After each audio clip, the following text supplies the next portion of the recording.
Headlines 24 खबरों की हकीकत में आपका स्वागत है। मैं आपके साथ जफरुल हसन सिद्दीकी। संयुक्त राष्ट्र की शीर्ष मानवाधिकार संस्था गाजा में इजराइल और हमास के बीच 11 दिनों तक चले हिंसक संघर्ष की जांच युद्ध अपराध के तौर पर करेगी। UNHRC यानी संयुक्त राष्ट्र मानवाधिकार परिषद में यह प्रस्ताव 24 के मुकाबले 9 वोट से पास हुआ है। इसके बाद इजराइल बिलबिला उठा है क्योंकि 70 साल में पहली बार उसके ऊपर युद्ध अपराध का प्रस्ताव पास हुआ है और यह प्रस्ताव उनके भी खिलाफ है जो देश आंख बंद करके इजराइल के गुनाहों के साथ देते थे। अरबों रुपए की माली मदद हो या हथियार गोला बारूद हो, टेक्नोलॉजी हो या खुल्लम खुल्ला इजराइल के गुनाहों पर पर्दा डालना हो या हिमायत करना हो। लेकिन इस बार की जंग में आखिर ऐसा क्या हुआ है कि इजराइल और उसके जुर्म के साथ देने वालों के चेहरे से बेनकाब उतर गया है? क्योंकि इस बार सोशल मीडिया ने उसकी एक एक हरकत और गुनाहों को मंजर आम पर ला दिया। यानी सारी दुनिया ने उसके जुल्म और ज्यादतियों को देख लिया और उसका सदाबहार दोस्त अमेरिका भी बेनकाब हो गया। इजराइल को कितनी जोर का थप्पड़ लगा है ये उसके रिएक्शन से पता चलता है। आइए देखते हैं कि उसने क्या कहा है। UNHRC के इस प्रस्ताव पर इजरायली प्रधानमंत्री बिन्यामिन नेतन्याहू ने कड़ी प्रतिक्रिया दी है। इजरायली पीएम ने UNHRC के प्रस्ताव पर तीखी प्रतिक्रिया देते हुए कहा है कि UNHRC में लिया गया शर्मनाक फैसला एक और उदाहरण है कि संयुक्त राष्ट्र की ये संस्था कैसे इजराइल विरोधी मंशा से ग्रस्त है। एक बार फिर से ऑटोमेटिक बहुमत वाली इस काउंसिल ने जनसंहार करने वाले आतंकवादी संगठन जिसने जानबूझकर इजरायली नागरिकों को निशाना बनाया और गजा के लोगों को ढाल की तरह इस्तेमाल किया, उसके अपराधों पर पर्दा डाल दिया गया है। इजरायली प्रधानमंत्री ने कहा कि हम एक लोकतांत्रिक देश हैं और हमने हजारों बेलगाम रॉकेट से अपने लोगों को बचाने के लिए जवाबी कार्रवाई की थी। इसे लेकर हमें दोषी पक्ष करार दिया गया है। ये अंतर्राष्ट्रीय नियमों का मजाक है और दुनिया भर में आतंकवादियों के लिए प्रोत्साहन देने वाला साबित होगा।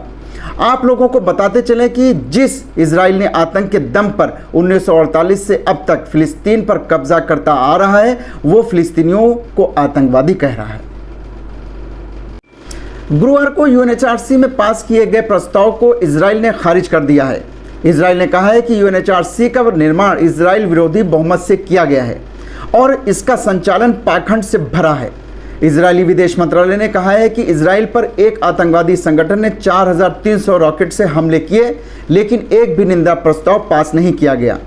इजरायली विदेश मंत्रालय ने अपने बयान में कहा है कि हमास का नाम तक नहीं लिया गया। UNHRC एक पाखंडपूर्ण संस्था है। इजरायली सुरक्षा बलों ने अंतर्राष्ट्रीय नियमों का पालन करते हुए जवाबी कार्रवाई की है। हमास ने वैश्विक युद्ध अपराध किया है। उसने गाजा में रिहायशी इलाकों से इजराइल के रिहायशी इलाकों पर हमला किया है। हम इस प्रस्ताव को खारिज करते हैं। इजराइल हमास से अपना बचाव करना जारी रखेगा। हम उन देशों का भी आभार व्यक्त करते हैं जिन्होंने इस प्रस्ताव का समर्थन नहीं किया है। 14 देश मतदान से बाहर रहे। मतदान न करने वालों में भारत भी शामिल है। गुरुवार को UNHRC का फिलिस्तीन के अधिकारों को लेकर खास सत्र बुलाया गया था। इस सत्र में ऑर्गेनाइजेशन ऑफ इस्लामिक कोऑपरेशन के सदस्य देश एकजुट रहे। OIC फिलिस्तीनियों के पक्ष में खुलकर खड़ा था। संयुक्त राष्ट्र के इस मानवाधिकार काउंसिल ने गाजा, इजराइल और वेस्ट बैंक में मानवाधिकारों के उल्लंघन की जांच कर एक रिपोर्ट तैयार करने के लिए जांच आयोग बनाने का फैसला किया है। इसे सबसे प्रभावी कदम माना जा रहा है।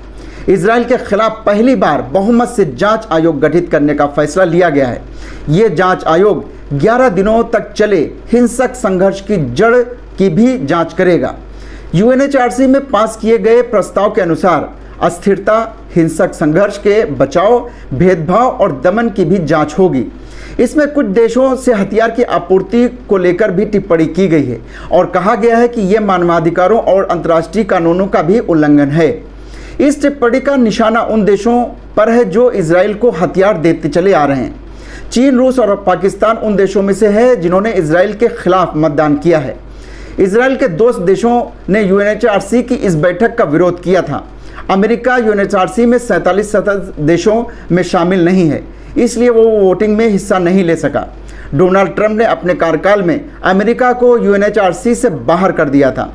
मानवाधिकारों के लिए संयुक्त राष्ट्र की उच्चायुक्त मिशेल बैचलेट ने सत्र की शुरुआत में कहा कि इजराइल को हालिया हिंसक संघर्ष स्वतंत्र जांच की अनुमति देनी चाहिए। पिछले हफ्ते संघर्ष से पहले इजराइल और हमास के बीच की लड़ाई में सैकड़ों लोगों की जान चली गई थी। बैचलर ने कहा कि ऐसे हमले युद्ध अपराध जैसे होते हैं। इसका असर आम लोगों पर बहुत ज़्यादा गहरा पड़ता है। इजराइल अपनी जवाबदेही सुनिश्चित करे और ऐसा अंतर्राष्ट्रीय नियमों के तहत होना चाहिए। भारत मतदान में शामिल नहीं हुआ। भारत के साथ 13 और देश मतदान से बाहर रहे। 24 देशों ने प्रस्ताव का समर्थन किया और 9 देशों ने इजराइल का साथ दिया। भारत ने 27 मई को यूएनएचआरसी में वही बात कही जो पिछले कई बयानों में की गई है। भारत फिलिस्तीनियों के मुद्दे पर साथ खड़ा है। संयुक्त राष्ट्र में भारत के स्थायी प्रतिनिधि टीएस त्रिमूर्ति ने 16 मई को न्यूयॉर्क में संयुक्त राष्ट्र सुरक्षा परिषद में कहा था कि भारत फिलिस्तीनियों के मुद्दे को लेकर मजबूती से खड़ा है और वो इस समस्या के समाधान के लिए 2 राष्ट्र का समर्थन करता है। इस बार भी भारत ने वही दोहराया है। मैं आपके साथ जफुल हसन सिद्दीकी। अगर आपको हमारा ये वीडियो पसंद आया हो तो इसे शेयर और लाइक ज़रूर करें और चैनल को सब्सक्राइब करना ना भूलें ताकि हम आपको देश और दुनिया की ताज़ा तरीन खबरों के साथ रखें बाखबर। तो देखते रहिए हेडलाइंस 24 सच के साथ।